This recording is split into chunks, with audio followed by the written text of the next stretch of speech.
Friends నిన్నైతే మన ఎన్టీఆర్ అన్న సుబ్రహ్మణ్య స్వామిలా కనపడుతుండో కార్తికేయ స్వామిలా కనపడుతుండో అని చెప్పి నేనైతే చెప్పిన అనమాట. ఇక ఆ వీడియో అయితే బాగా వైరల్గా మారింది. ఈ రోజు అయితే అఫీషియల్ కన్ఫర్మేషన్ అయితే వచ్చేసింది అనమాట. మన నాగవంశీ గారు చూసుకున్నట్లయితే త్రివిక్రమ్ గారు ఇప్పుడు వెంకీ మామతో అయితే వర్క్ చేస్తుంటారు. తెలుసు కదా, మన వెంకటేష్ గారితో ఒక సినిమా అయితే ఉందంట. ఈ సినిమా అయిపోయినటువంటి నెక్స్ట్ మినిటే తారక్ గారితో ఉంటుంది అని చెప్పి ఆయన అయితే అఫీషియల్ స్టేట్మెంట్ ఇచ్చేసిండు. అఫీషియల్గా ట్విట్టర్లో పోస్ట్ చేశాక అబ్బా సాయిరామ్ అనేటటువంటి ఫీలింగ్ అయితే కలిగింది. ఈ టాపిక్లో వెళ్ళే ముందు ఇంకైతే ఒక విషయం చెప్పదలుచుకున్నాను. ఈ రోజు బాలకృష్ణ గారి మీద బాగా ట్రోల్స్ అయితే నేను చూసాను అనమాట.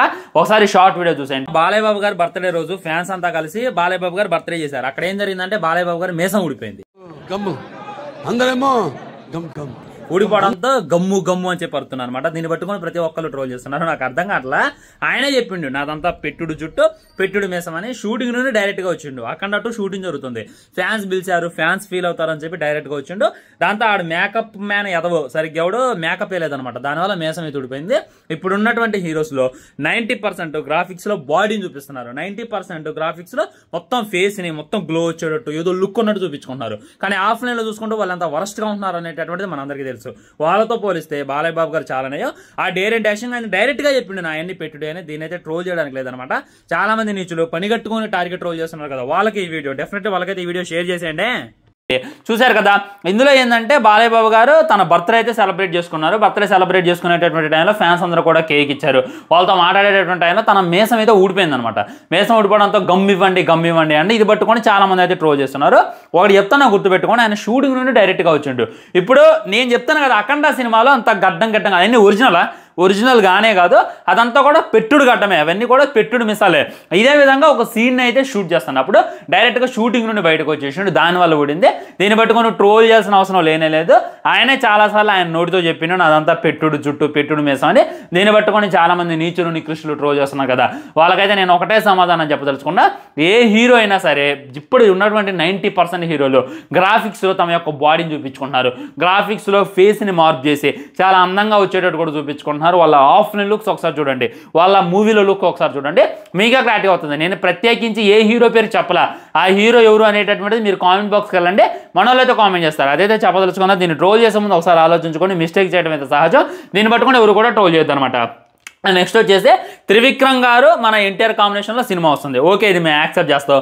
నాగవంశీ గారు ప్రొడ్యూసర్, ఇదే యాక్సెప్ట్ చేస్తాం. కానీ అది సుబ్రహ్మణ్య స్వామి కార్తికేయ స్వామి యొక్క బయోపిక్ అనే ఆ స్వామి యొక్క జీవిత చరిత్ర అని చెప్పి నువ్వు ఎలా కాన్ఫిడెంట్గా చెప్తున్నావు అని చెప్పి నన్నైతే చాలామంది నన్ను కామెంట్ చేసి అడిగారు అనమాట. ఒకసారి ఇవి చూడండి, ఇవి ఏదైతే ఉందో నాగవంశీ గారు స్వయాన పోస్ట్ చేసింది. ఆయన చాలాసార్లు చెప్పిండు అనమాట, నాకు ఫేవరెట్ దేవుడు సుబ్రహ్మణ్య స్వామి, ఈ క్యారెక్టర్లో ఎన్టీఆర్ని చూడాలి, ఒక మంచి హీరోని చూడాలి అని చెప్పి నేను చాలా రోజులుగా అనుకుంటున్నాను అని చెప్పి ఆయన అయితే తెలియజేసిండు. ఇంకొంతమంది ఏమన్నారంటే ఇది అల్లు అర్జున్ కాదు, అల్లు అర్జున్కి రాకుండా ఎన్టీఆర్ కిందకి వెళ్ళిపోయింది అని చెప్పి కూడా కామెంట్ చేస్తున్నారు. ఎలాంటి సినిమా తీయాలి అని చెప్పి ఇప్పుడు కాదు, అరవింద సమేత వీరరాఘవ టైంలోనే ఎన్టీఆర్ గారికి త్రివిక్రమ్ గారికి డిస్కషన్ జరిగింది. ఆ తర్వాత మన ఎన్టీఆర్ అన్న త్రిబులార్కి వెళ్ళిపోవటం, వీళ్ళకి డేట్స్ దొరకపోవడం, మన త్రివిక్రమ్ గారు వేరే సినిమా తీయటం, ఈ విధంగా ఆ తర్వాత ఏమంటే మన Allu Arjun pan India star అయిపోయింది కాబట్టి ఇప్పుడు మంచి పాన్ ఇండియా లెవెల్లో సినిమా తీస్తే బాగుంటుంది అని చెప్పి త్రివిక్రమ్ గారు వెళ్ళి అల్లు అర్జున్కి స్టోరీ అయితే వివరించిండు. అల్లు అర్జున్ గ్రీన్ సిగ్నల్ ఇచ్చిండు. ఎన్టీఆర్ వదిలేసిన తర్వాత అల్లు అర్జున్కి వెళ్ళింది. మళ్ళీ అల్లు అర్జున్ గారు కొన్ని కారణాల వల్ల వేరే సినిమాకి వెళ్ళారు. ఆ తర్వాత అల్లు అర్జున్ వదిలేసిండు, మళ్ళీ తన సినిమా తనకు తిరిగి రావడం జరిగింది అనేటటువంటిది రియాలిటీ. ఇది ఫ్యాక్ట్. సో చాలా మంది అల్లు అర్జున్ వదిలిపెట్టిన సినిమా ఎన్టీఆర్కి వచ్చిందని చెప్పి అంటున్నారు. అది కరెక్ట్ కాదు. ముందు అది ఎన్టీఆర్దే, ఆ తర్వాత మళ్ళీ తిరిగి ఈ క్యారెక్టర్లో మనోడు అయితేనే బాగుంటాడు అనేటటువంటిది కూడా చెప్పడం జరిగింది. అందుకే ఎన్టీఆర్ని అయితే తీసుకుంటున్నారని చెప్పి క్లారిటీగా అర్థమవుతుంది. కానీ ఈ సినిమా షూటింగ్ స్టార్ట్ అయ్యేసరికి టైం పట్టేటటువంటి అవకాశం ఉంది. ఈ లోపలనే నీల్ ఎన్టీఆర్ సినిమా వచ్చేస్తుంది. నీల్ మన నెల్సన్ గారితో ఒక సినిమా ఉంది, అది కూడా వచ్చేస్తుంది. ఆ తర్వాత తీసేటటువంటి ప్లాన్ చేస్తున్నారని చెప్పి బయట గట్టి వార్తలు. ఫ్రెండ్స్ ఇంకో క్లారిటీ ఏంటంటే లైనప్లో వారు కూడా జరుగుతుందన్నమాట. అసలు రామ్ చరణ్ ఫ్యాన్స్ ఎన్టీఆర్ ఫ్యాన్స్ ఇప్పటిదాకా ఫ్యాన్ వార్లు త్రిబులార్ మూవీ గురించి మెయిన్ హీరోస్ గురించి కొట్టుకునే వాళ్ళు, కానీ లైనప్ల మీద కూడా వారు చేసుకుంటున్నారనమాట. మొట్టమొదటి రామ్ చరణ్ ఫ్యాన్స్ ఏమంటున్నారంటే మా వాడు చూడండి ఇప్పుడు బుచ్చిబాబుతో పనిచేస్తున్నాడు, నెక్స్ట్ సుకుమార్తో పనిచేస్తాడు, నెక్స్ట్ త్రివిక్రమ్తో పనిచేస్తాడు, ఆ తర్వాత మళ్ళీ నీల్తో పనిచేస్తాడు, ఆ తర్వాత లోకేష్ కనకరాజ్తో పనిచేస్తాడు. ఇక రాబోయేటటువంటి 5-6 సంవత్సరాల్లో బాక్స్ ఆఫీస్ని దున్నుడు. సందీప్ రెడ్డి వంగతో కూడా సినిమా సినిమా ఉందని చెప్పి దున్నుడు అని చెప్పి వాళ్ళంటే మనోళ్ళు ఏమంటున్నారంటే ఇప్పుడు ఆల్రెడీ వార్ 2 బాలీవుడ్ డైరెక్టర్తో పనిచేస్తున్నాడు. ఆ తర్వాత చూసుకున్నట్టయితే నీల్ ఉంది, ఇది ఆల్రెడీ షూటింగ్ జరుగుతుంది అని చెప్పి మనందరికీ తెలుసు. ఆ తర్వాత త్రివిక్రమ్తో ఉంది, ఆ తర్వాత నెల్సన్తో ఉంది.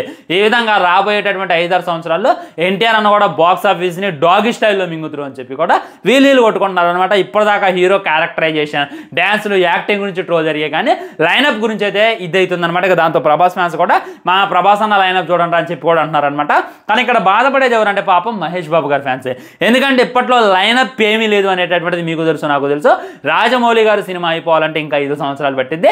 సో మీరేమీ ఫీల్ కామాకంటే ఇదే 2025లో మన మహేష్ బాబు గారి సినిమా ఉంది, అదే అతిథి 4K అనమాట. ఆ తర్వాత 1 4K ఉంది, ఆ తర్వాత మొరారి 4K ఉంది, మళ్ళీ పోకిరి 4K ఉంది, మళ్ళీ ఇంకా వేరే సినిమాలు అయితే రిలీజ్ చేసేటటువంటి ప్రయత్నం చేస్తున్నారు.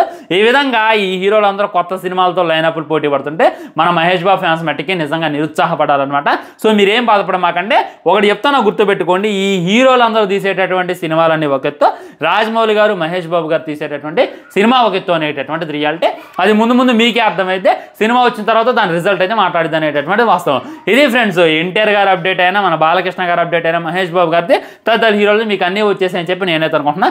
Already air India crash Ahmedabad దాని గురించి ఒక వీడియో చేస్తే ఎండ్ స్క్రీన్లో వస్తుంది, క్లిక్ చేసి ఆ వీడియో కూడా చూసేటటువంటి ప్రయత్నం చేయండి. నమస్కారం, బై బాయ్.